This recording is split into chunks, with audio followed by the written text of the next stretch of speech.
Hi, I'm Caroline. And I'm Olivia. And we are your Totally Teenage Twins, and you're watching Squared.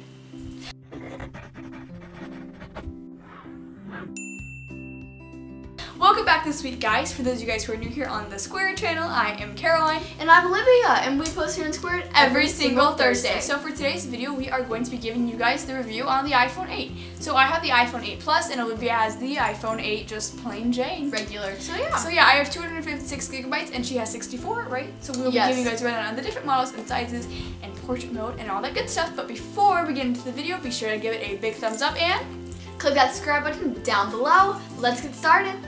Okay, so I just said for, first of all, I have the space gray one. It looks black in the front, but on the back it's space gray. The iPhone 8 is made completely out of glass as far as the glass backing goes. You know, they still have the regular home button, so it's a little bit different than the iPhone 10, but pretty similar more towards the iPhone 7, if that makes sense. They kind of skipped the iPhone 7S, right? Is it just the iPhone 7? Yeah. So this is the iPhone 8 Plus. It is 256 gigabytes, and it is in space gray. I have the iPhone 8. It's 64 gigabytes, and this is in their color gold, but it looks more to me like a rose gold, and especially on the back, since Apple has all glass now, it's more of like a light pink, almost like a tinted pink cream type color. And I kept asking the guys, is rose gold or is it gold? So beware, it does have a very pink new like tone to it, but that's their gold currently for now. Yeah, so looking on the back, it's all glass, so it doesn't really have like a, I know it kind of looks more like creamy. I know it's hard to explain, but it has a more of a, I don't know, kind of a watery paint looking tone to the back. Color. It looks like it's definitely made out of some acrylic paint, so that's hard to explain. But it is a glass backing. When looking at side by side, the front and the back look exactly like each other. So basically the only thing that is different is the center part right here. Right here. Yeah.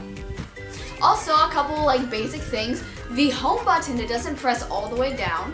It's just like, it's a vibration, but it doesn't press all the way down. So it kind of bounces back at you. Yes. A lot of times, like I've noticed, like on Pinterest and certain things like that, Instagram settings, whenever sometimes you do things, you will feel a vibration. Like whenever you pin a pin on Pinterest, you feel it right there. Yes, you change a text message. It'll do a text message. Or sometimes like just whenever like you would tap an app, you feel a vibration. I think it depends on a lot of different systems and how the app change the settings. is. Well, how the app the app itself, how their creators have made it to kind of, I guess, interact with the iPhone users, but it is definitely different as far as the kind of screen kind of reacts to your sensitivity. I think it's nice so that way you know that like I did press that, I did change that setting, so I really like it, but I know my mom, this doesn't always gel with her, so it just depends of course on the preference.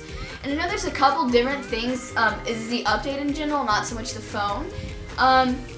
There's a new thing called emergency call, which I think is nice. If you're like in a scary situation, you can call the like alert 911 and they'll call you for you, and that way like nobody will ever know. You just press the home button 5 times or these two together, so that's a nice safety feature. Yeah, it's a little bit different as far as shutting off your phone goes. They started to shut off emergency on accident. I still don't even know how to shut off my phone. I looked online. You do the volume and the home button, and that power start. So instead of doing volume instead of doing like the home button and the power button, now you do the volume and the home button. Yes. If you do this button, it'll turn on emergency. I'll show you guys for a second here.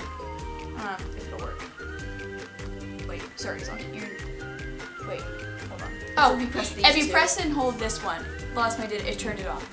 It did turn that one on, but then I think it might have been. So if you press these two, I'll show you what it looks like. That's if you press the volume and the power. You can do emergency SOS, and then it'll count down for you. You have slided power off, medical ID, and emergency SOS. So, different things. So that's interesting. Also, so on the new phone, they with the new update, I guess this too, you can change your home thing right here, so you can add different icons. If you want to do a screen recording now, you guys can do it. So I'll show you on my phone right now. You can screen record right from that. So then when you go to your camera, for instance, on the iPhone 8, they're testing out new lighting mode. So if you go to portrait, wait, I don't want to show my messy bedroom. Everyone just saw that. That's nice. Okay. Anyways, if you do portrait camera mode, you can focus on something, and then there's different lighting. So there's natural light, there's studio light, contour light, stage light, and their stage light mono. So I don't think that they work that well. This is for the 8 Plus, by the way, not the regular 8. Yeah, so these come with only with portrait mode, the lighting modes, and those are beta. So I don't think they work that well, but I mean, anything with Apple, if you give it time, they'll be pretty guaranteed to work. But you also have portrait mode, so I'll show you on Olivia right now, and I'll upload this video. Portrait mode honestly is a game changer. Like, if you like photography, I would seriously tell you to invest in the 8 Plus and get the portrait mode.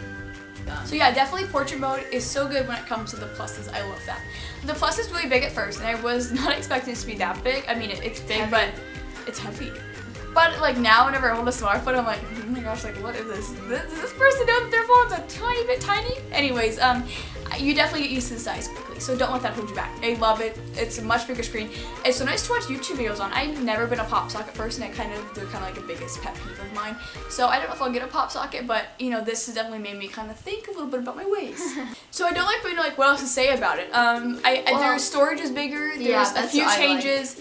I think a lot of stuff also is changes with the update, which everyone has. Yes, everybody has the update. So maybe we can talk a little bit about the update. I like how when you swipe up, you can access so much more. I really like how you can access like the volume easier on all of your like music and stuff. You can even do like swipes on Pandora, like you can skip. Sorry, that's what it's called. Well, see, I haven't done the most recent update just because I just keep putting it off. And but Bluetooth, sometimes whenever I go to music and I click this, it doesn't take me to music, and that really irritates me. Down 3D touch.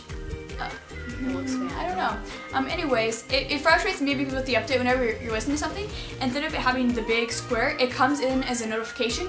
And sometimes when I listen to music and I open my phone, I'm like, oh wait, what was that text message? And then I'm trying to take it through Instagram, Twitter, YouTube, like someone just like DM'd me, someone just messaged me, like I didn't get it, and I'm like, oh right, it was a notification from the music. So the music is as a notification and not an actual thing, which is hard. Like doesn't expand my eyes, it messes up.